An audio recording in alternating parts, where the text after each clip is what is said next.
आज मैं मंदिर की सीढ़ियों पर मुंह छुपाए बैठी हुई भीख मांग रही थी। कई दिनों से मैंने खाना नहीं खाया था। मेरे कपड़ों से बदबू आ रही थी और यह मेरे कर्मों की ही सजा थी, क्योंकि मैंने अपने माता पिता का दिल दुखाया था। मैंने अपने परिवार की इज्जत को सरेआम नीलाम कर दिया था। मेरे माता पिता, जिसने मुझे कभी भी किसी चीज की कमी नहीं महसूस होने दी थी, जिसने मेरा हर पल ख्याल रखा, मेरे लिए अच्छा रिश्ता ढूंढे, मुझे ढेरों प्यार और दुलार दिया, लेकिन मैंने उनको इस प्यार और दुलार के बदले में सिर्फ बेइज्जती दिया, क्योंकि मैंने ऐसा काम ही किया था जिस कारण से मेरे माता पिता समाज के सामने सर उठाकर फिर कभी नहीं चल पाए। और उसी की सजा आज मुझे भगवान दे रहे थे। मुझ जैसी जवान और खूबसूरत लड़की आज भीख मांगने पर मजबूर हो गई थी, और इस चीज के लिए मैं सिर्फ अपने आप को ही जिम्मेदार समझती हूँ, क्योंकि मैंने पाप ही इतने बड़े किए थे।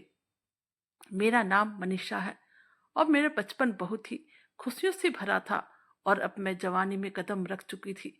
बचपन से ही मेरे ऊपर किसी चीज की कोई पाबंदियां नहीं थी। मैं फ्री से अपना लाइफ एंजॉय कर रही थी। भगवान ने मुझे सभी कुछ दिया था। मम्मी पापा भाई बहन हम सभी लोग बहुत ही मिलजुल कर रहते थे। घर में किसी चीज की कोई कमी नहीं थी। मैं जो चीज भी पापा मम्मी को कहती थी वह तुरंत ही हाजिर हो जाती थी, क्योंकि मम्मी पापा मुझे बहुत ही ज्यादा प्यार करते थे। हम लोग मिडिल क्लास फैमिली थे, लेकिन फिर भी हम लोग बहुत ही अच्छे से रह रहे थे। और अब मैंने जैसे ही अपनी पढ़ाई कंप्लीट की, मेरे मम्मी पापा ने मेरा रिश्ता तय कर दिया। लड़का भी बहुत ही अच्छा था, और मेरी रजामंदी से ही मेरी मंगनी उस लड़के के साथ हुई थी। मैं बहुत खुश थी। मनीष बहुत ही अच्छा लड़का था और जॉब भी अच्छा करता था। उसकी सैलरी भी ठीक ठाक थी, परंतु वह ज्यादा पैसे वाला नहीं था, मगर उसकी नौकरी अच्छी खासी थी। उम्मीद थी कि बहुत जल्द वह कामयाबी हासिल कर लेगा। इंगेजमेंट होने के बाद हम दोनों एक दूसरे से हर 2 दिन पर मिल लिया करते थे। घर में किसी तरह की कोई पाबंदी नहीं थी, क्योंकि कुछ ही दिनों के बाद हम दोनों की शादी होने वाली थी। मनीष के मम्मी पापा भी बहुत ही अच्छे थे और मुझे बहुत ही मानते थे। उन्होंने तो अभी से ही मुझे अपना बहू मान लिया था, और बीच बीच में फोन करके मेरा हालचाल पूछते रहते थे। सभी कुछ सही से चल रहा था, लेकिन मेरी शादी के कुछ दिन पहले ही मेरे साथ एक ऐसा हादसा हुआ जिसने मेरी जिंदगी को पूरी तरह से बदल कर रख दिया। एक दिन मैं और मनीष रेस्टोरेंट में खाना खाने के लिए गए थे। हम दोनों बैठकर अपना मनपसंद खाना खा रहे थे कि उसी वक्त एक व्यक्ति हमारे टेबल के पास आकर खड़ा हो गया, और फिर जैसे ही मनीष की नजर उस व्यक्ति से मिली, उसने उठकर उसके साथ हाथ मिलाया। मैं तो आश्चर्यचकित होकर बस उन दोनों को देख रही थी। तब मनीष मुझे कहने लगा, यह मेरा दोस्त रवि है। मनीष ने मुझे उसे एक मंगेतर के रूप में मिलवाया था। मैंने पूछा कि तुम्हारा दोस्त क्या करता है, तो मनीष कहने लगा, मैं जिस कंपनी में काम करता हूँ यह उसी कंपनी के मालिक का इकलौता बेटा है, लेकिन हम दोनों में अच्छी दोस्ती है। इसलिए आज जैसे ही उसकी नज़र मुझ पर पड़ी, मुझसे मिलने के लिए चला आया। लेकिन जैसे ही मुझे पता चला कि यह बहुत ही बड़े कंपनी के मालिक का बेटा है, तो मेरी आंखें लालच से चमक उठी। मैं भी देखने में कोई कम नहीं थी, बल्कि मेरी गिनती तो खूबसूरत लड़कियों में ही होती थी, और किसी हैंडसम नौजवान लड़के को पटाना मेरे बाएं हाथ का काम था। और आज जैसे ही मुझे रवि के बारे में पता चला कि वह इतने बड़े कंपनी के मालिक का बेटा है, तो अब मेरे अंदर लालच समा गया, और अब मुझे मनीष से ज्यादा रवि में दिलचस्पी होने लगी। रवि के पास पैसों की कोई कमी नहीं थी, और यही कारण था कि अब मुझे रवि के मुकाबले मनीष बिल्कुल ही गंवार लगने लगा था। मैं मनीष से पीछा छुड़ाना चाह रही थी। रवि मनीष से ज्यादा सुंदर नहीं था, लेकिन उसके पास पैसों की कोई कमी नहीं थी। अब घर जाकर मैं सोचने लगी कि मैंने मनीष के साथ जल्दीबाजी में एंगेजमेंट करके बहुत बड़ी गलती कर दी। मनीष कितना भी कोशिश कर ले, परंतु वह 1 लाख से ज्यादा नहीं कमा सकता है। और मेरे मन में जो चल रही थी, वह सारी बात मैंने अपनी छोटी बहन को बताई थी। मेरी बात सुनने के बाद वह कहने लगी, दीदी ऐसा वैसा कुछ मत करना। जीजू बहुत ही मेहनती आदमी है और आपसे बहुत ही प्यार भी करते हैं। देखना एक दिन वह बहुत ही ऊपर तक जाएंगे। लेकिन मेरी आंखों पर तो लालच की पट्टी बंध चुकी थी। मैं तो अपने आप को एक बहुत ही बड़े कंपनी की मालकिन समझने लगी थी।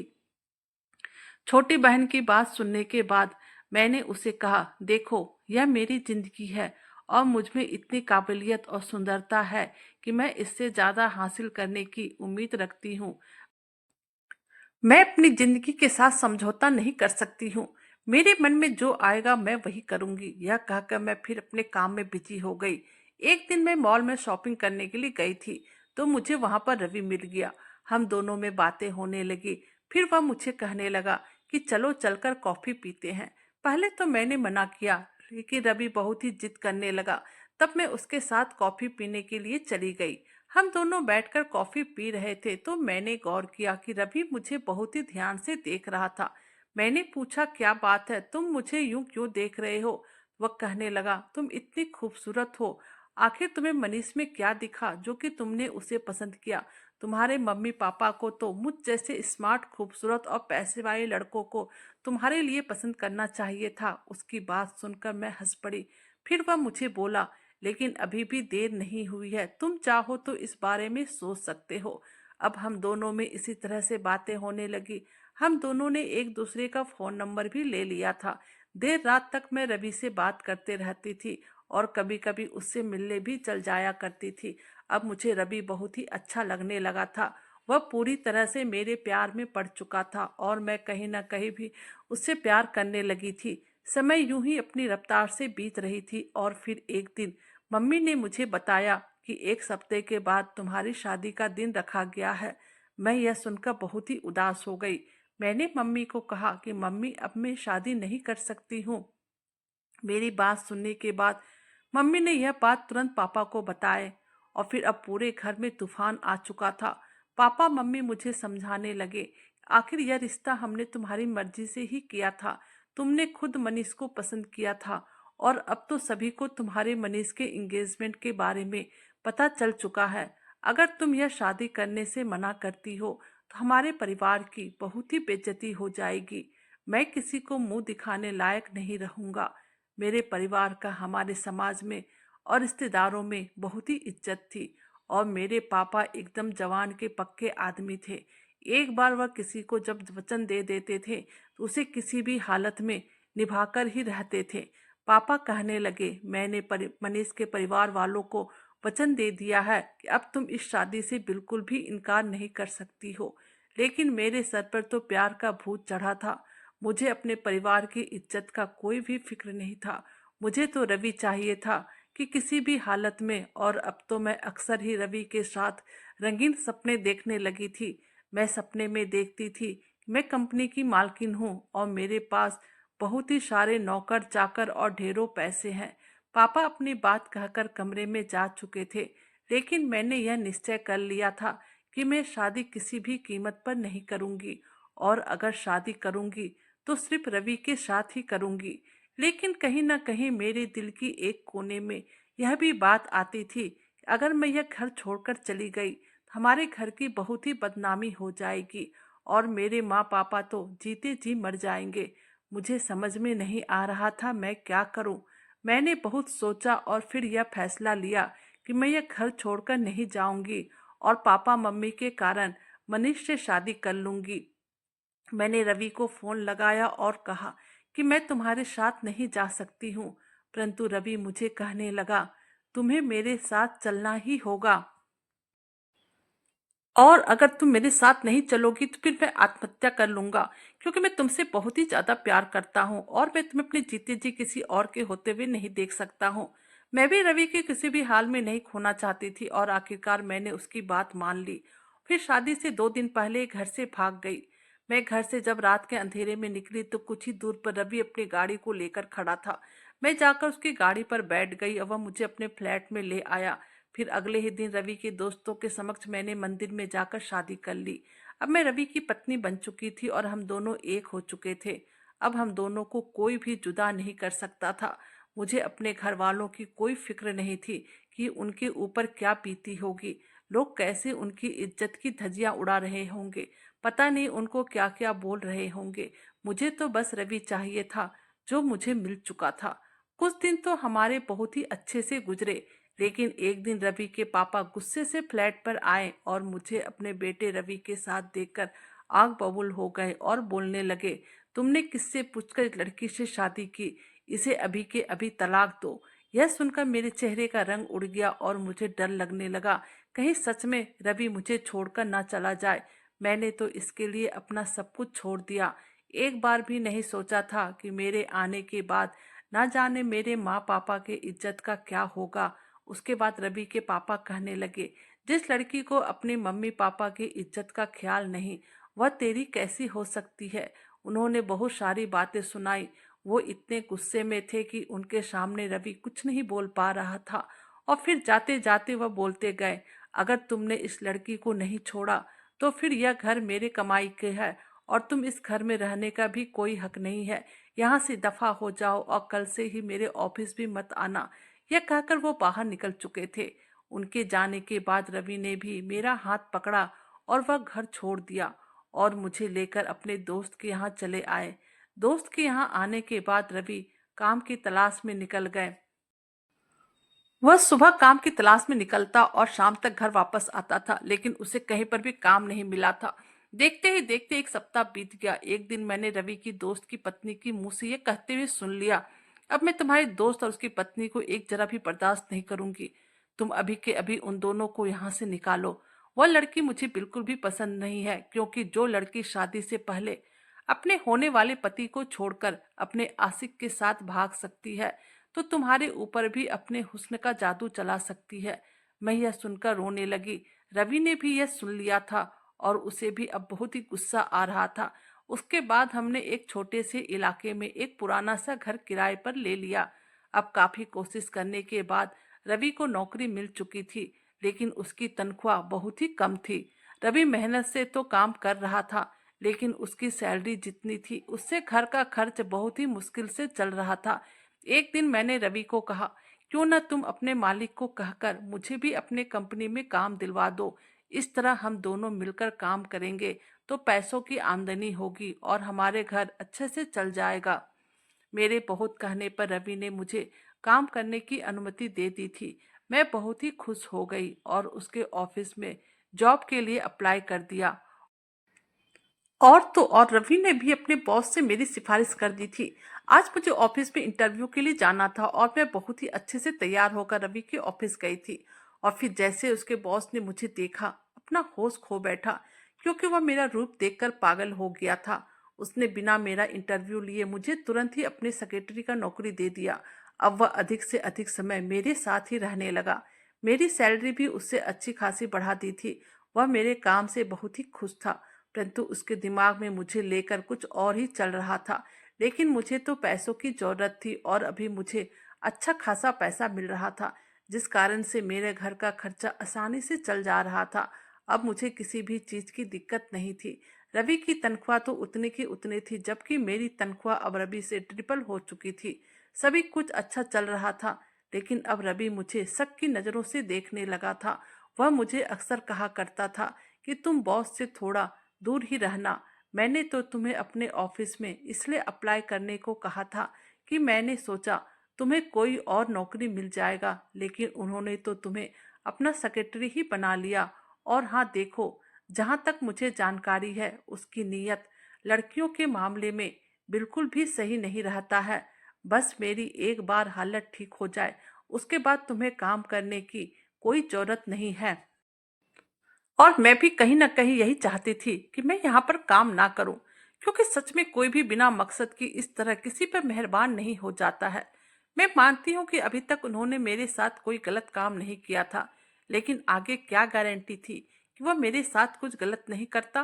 परंतु मेरी भी मजबूरी थी, इतनी जल्दी मुझे कहीं और जॉब नहीं मिलती और मुझे पैसों की सख्त जरूरत थी। मजबूरन मुझे यह काम करना पड़ रहा था।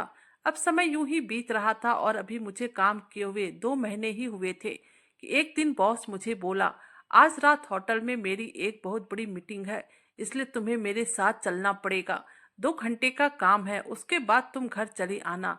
मैंने यह बात रवि को बताई तो रवि ने मुझे जाने से साफ साफ मना कर दिया।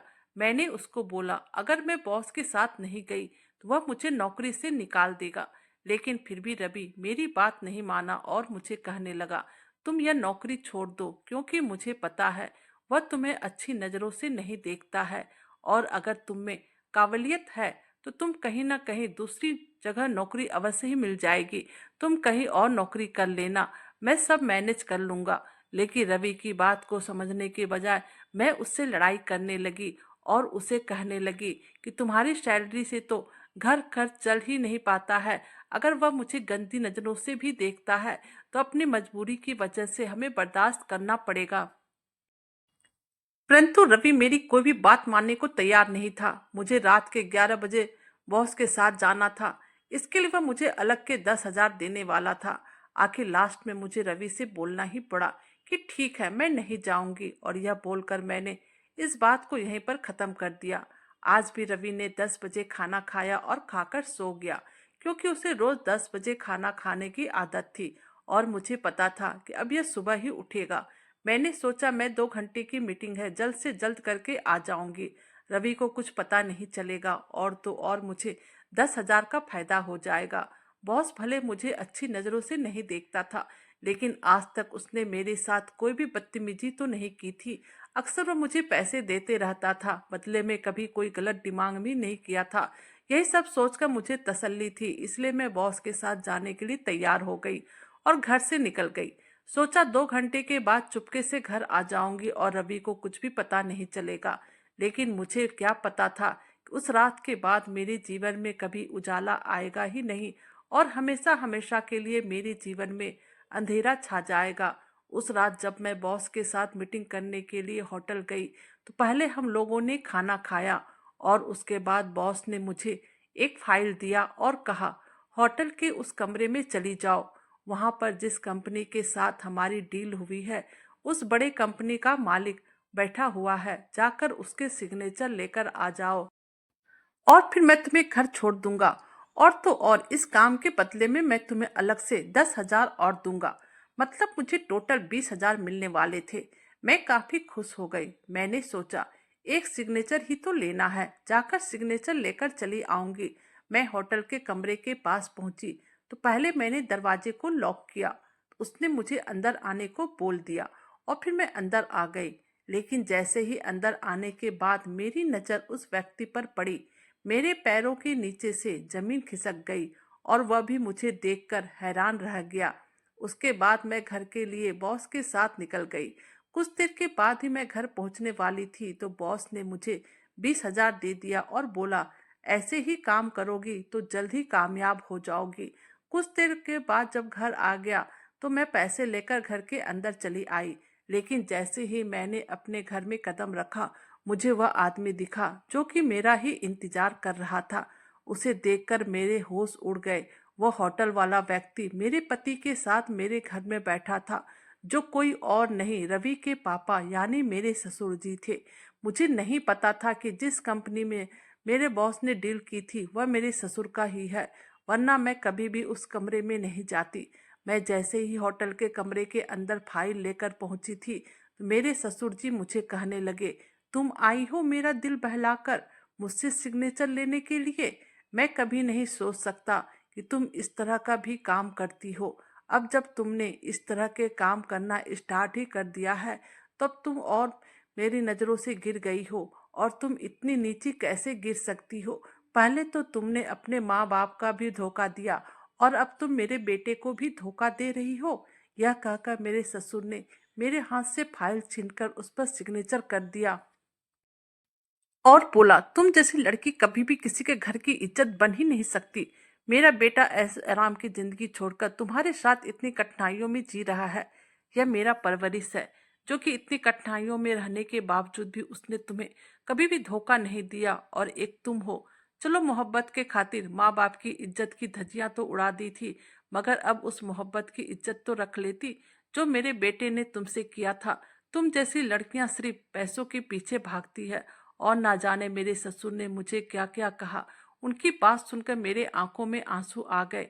मुझे बिल्कुल पता नहीं था कि सिग्नेचर के बदले में मुझे अपनी इज्जत का सौदा करना पड़ेगा। वह तो उस कमरे में मेरे ससुर थे। अगर कोई और होता तो शायद मैं सच में अपनी इज्जत ना बचा पाती, मगर मुझे पैसों की बहुत ही ज्यादा जरूरत थी। इसलिए मैं बॉस की हर बात को मान रही थी। मैंने जैसे कमरे में ससुर को देखा तो उनके सामने हाथ जोड़ने लगे, उनको बताया मुझे ये सब नहीं पता था, प्लीज रवि को कुछ मत बताइएगा, मेरा घर बर्बाद हो जाएगा। मगर उन्होंने मेरी एक ना सुनी और जब तक मैं घर पहुंची उससे पहले मेरे ससुर मेरे घर पर आकर रवि को सारी बातें बता चुके थे। और अब रवि मुझे गुस्से से घूर घूर कर देख रहा था। मैं रवि को समझाने ही वाली थी कि इतने में उसने मुझे कहा, अब कुछ भी सुनना नहीं है और समझने और समझाने का वक्त खत्म हो चुका है।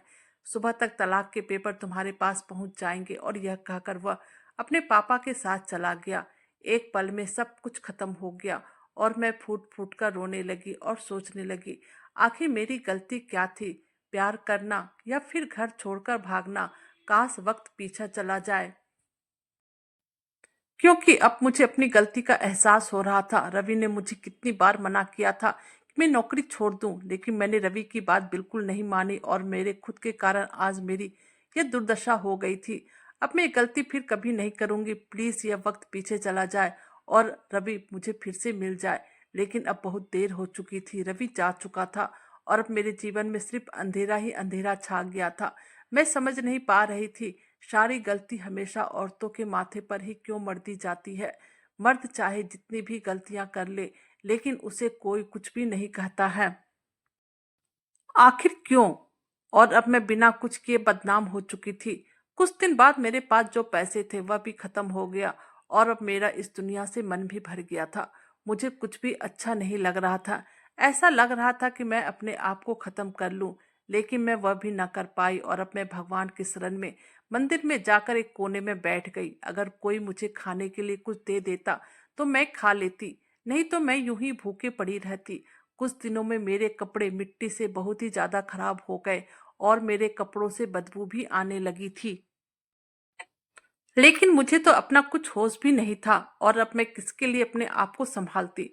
मैंने तो अपने हाथों से ही अपने सारे रिश्ते को खाक कर दिया था। मेरे आंखों से हर वक्त आंसू गिरते रहते थे और मुझे अपनी गलती पर हद से ज्यादा पछतावा हो रहा था। मेरा दिमाग और दिल कुछ काम ही नहीं कर रहा था। और फिर एक दिन मैं यूं ही मायूस मंदिर के कोने में बैठी थी और किसी ने मुझे कई सारे 100 के नोट दिए। तो मैंने उनको देखा तो वह मनीष और मेरी छोटी बहन थी। मैंने उन्हें देखते ही अपना चेहरा छुपा लिया, लेकिन तब तक वो मुझे पहचान चुके थे। उनकी आंखें मुझे यूं देखकर फटी की फटी रह गई। और फिर मेरी छोटी बहन मेरे बराबर में आकर बैठ गई, बोली, दीदी तुम यहाँ पर इस तरह से क्यों बैठी हो? मैं कुछ ना बोली। फिर वह बोली, दीदी तुमने घर से भागकर बहुत बड़ी गलती की थी। जब पापा को तुम्हारे भागने के बारे में पता चला तो उनको हार्ट अटैक आ गया और उनकी यह हालत देखकर सभी ने मेरी शादी मनीष से करने का फैसला किया। मैंने भी घर की इज्जत के खातिर मनीष से शादी कर ली, लेकिन पापा को आपके जाने का इतना बड़ा सदमा लग गया था कि वो फिर ठीक नहीं हुए और कुछ दिन बाद ही पापा इस दुनिया से चले गए। लोगों ने, रिश्तेदारों ने हमें बहुत बेइज्जत किया। यह सब सुनकर मैं फूट फूट कर रोने लगी। मेरी एक गलती ने मेरे पूरे परिवार की जिंदगी को खराब कर कर रख दिया था, क्योंकि मैंने उनको कहीं मुंह दिखाने लायक नहीं छोड़ा था। लेकिन आज मुझे मेरे कर्मों की सजा मिल रही थी और मुझे ये सजा मिलनी भी चाहिए थी, क्योंकि मैंने अपने माता पिता का दिल दुखाया था। दोस्तों, अपनी जिंदगी जीना सही बात है, लेकिन कभी भी अपने माता पिता के दिल को दुखाकर आप कभी भी सुखी नहीं रह सकते हैं। तो दोस्तों, कैसी लगी आपको हमारी यह कहानी? प्लीज कमेंट करके बताइएगा। हमारे चैनल पर नए हैं तो हमारे वीडियो को लाइक, सब्सक्राइब और शेयर कीजिएगा। Thank you.